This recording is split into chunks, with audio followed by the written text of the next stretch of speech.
Okay, let's carry on the evolution of style series by looking at game 16.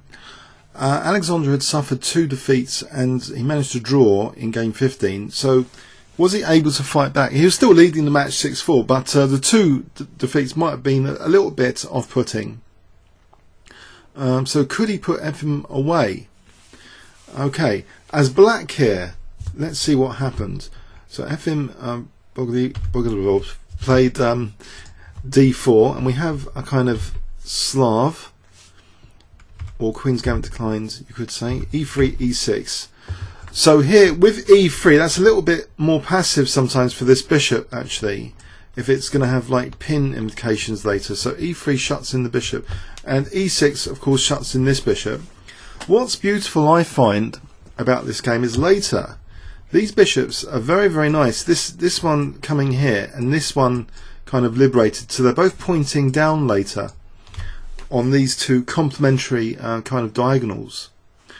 Okay, and a key part of that, of course, is usually d takes c4 and b5, just to sort of try and get this bishop liberated with tempo across that diagonal. So watch out for that later. And black, you know, contesting the critical e5 square. So bishop d3. By the way, yeah, I really enjoyed the dual commentary, and Paul's going to be a regular, so maybe once a week or 2 weeks, he'll be coming to join me for videos in this series in particular. So that was great yesterday. Okay, after knight bd7, castles. Okay, so we have this d takes c4. And after bishop takes c4, not b5 immediately, but bishop d6. So black's taking control of that e5 square a bit more. Now knight bd2 means actually that a later e4 and bishop g5 is looking less likely, which means maybe this pin is not such a big deal, and therefore this bishop can actually be deployed here and doesn't have to have the flexibility to come back to e7. Well, you could argue that a little bit. After castles, now that bishop drops to b3, making way for knight c4. Now this is an ambitious idea, trying to get to e5 and maybe make use of a pawn on e5. The problem is, which is demonstrated in this game, is that black can build a lot of pressure on e5, and in this game it showed that the e5 pawn, if that happens, is quite vulnerable.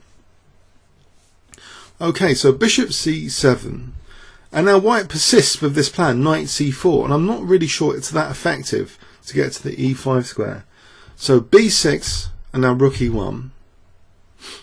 Bishop b7. So look at these beautiful bishops. They're going to be beautiful and complementary on these diagonals.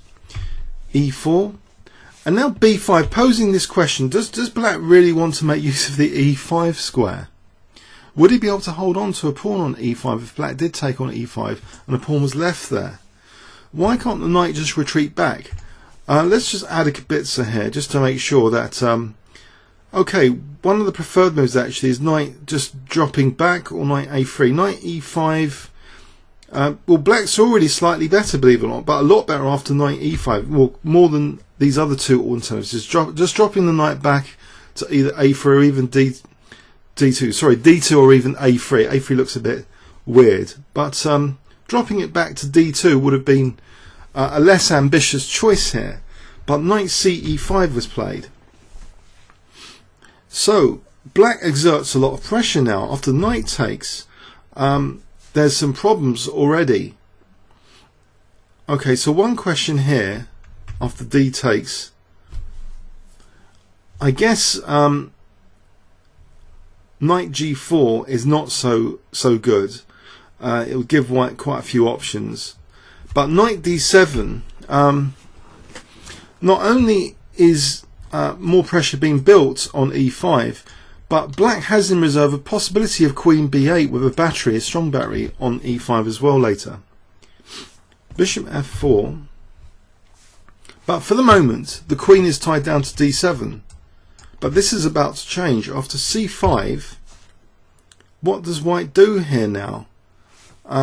Black's plan is simply to play c4, which would really restrict that bishop and gain more space on the queen side. And there's a 3-2 pawn majority over here, so it's logical to push those pawns. So queen e2 c4, bishop's driven back, and now this powerful battery, queen b8. And how is white protecting e5? e5 simply dropping off here. But white does try and counterattack against this pawn chain now. So b3 was played. But is it a big deal? That's the thing.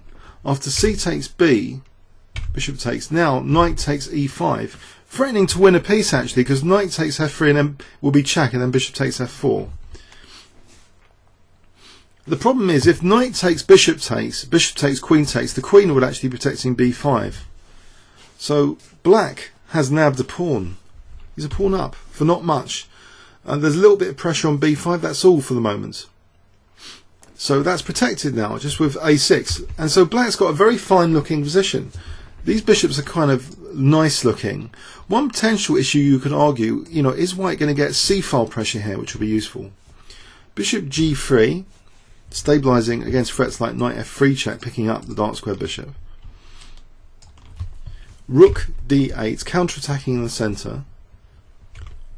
Using the e rook, so maybe the a rook can still, be reserved for rook ac1. But now knight g6, and it's problematic really for black, for white rather. Black is a clear pawn up, it would seem. Queen h5, and now a bishop exchange. Queen e5, offering trade of queens. And this looks a bit as though it should be fairly straightforward to win this position. Rook d7, preparing to just double up rooks. There's nothing clever here like knight takes e6, because rook d1 is check, so no need to allow bishop e6.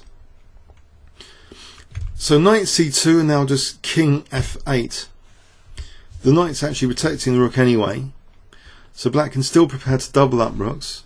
Exchange of rooks. Rook d1, okay, so the king comes to the centre.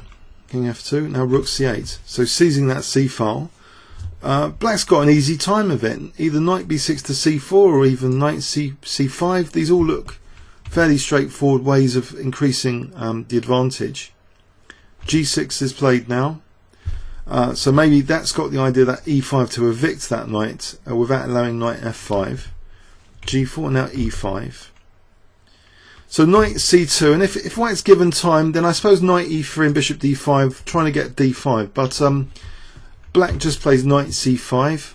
It's not really a problem, because now, after knight e3, Alexander just takes on b3. And he's just playing rook c3 now. It doesn't matter about knight d5. So b4, this really is looking like technique now for Alexander Alekhine. So bishop c8, just improving the bishop a bit, going back to e6, now in the centre. So the king now comes in.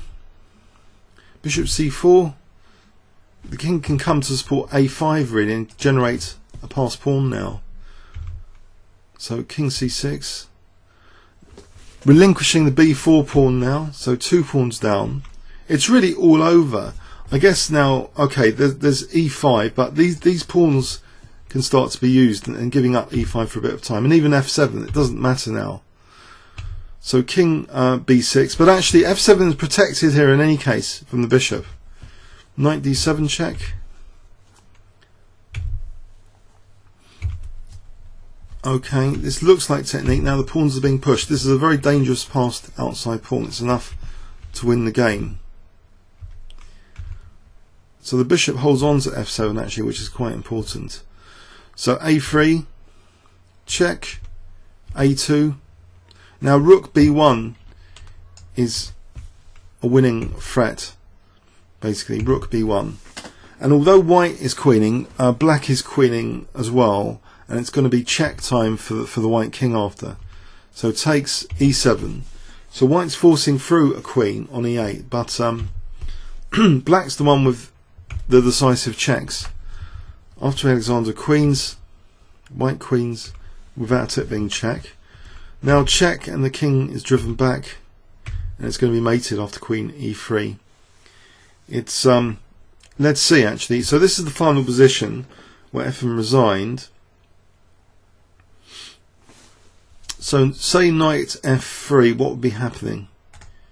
let's just add the Kb8 so I avoid any major embarrassment. There's a mate in 3 with Rook G1. I was checking Rook G1. But now if King here, then that's mates with Queen F2 and then Queen G3. And if King H4, it's again mating with Queen F2 and then Queen G3. So basically that would be it. Even though you'd think it's just exchange, and it's just mating the White King in this final position. Okay, so this final check here is completely winning. So let's have a look. That game was kind of ambitiously played by White, leaving a weak pawn on E5, which was just nabbed, leaving Black a clear pawn up, basically. The bishops were nice on B7 and C7. B5 was never a problem, tactically. So a clear pawn up, some simplification occurring. Now the queenside, the remaining queenside pawn is eventually soon taken. But first bishop c4, actually, not taking it here, because knight d3 might be annoying. Knight d3 would be forking actually b4 and e5. So bishop c4 to stop knight d3. I think is one of the major points. So knight c2 again. And now it was actually given up, because otherwise, what's Black's plan? Maybe just king b6 and a5 is one plan.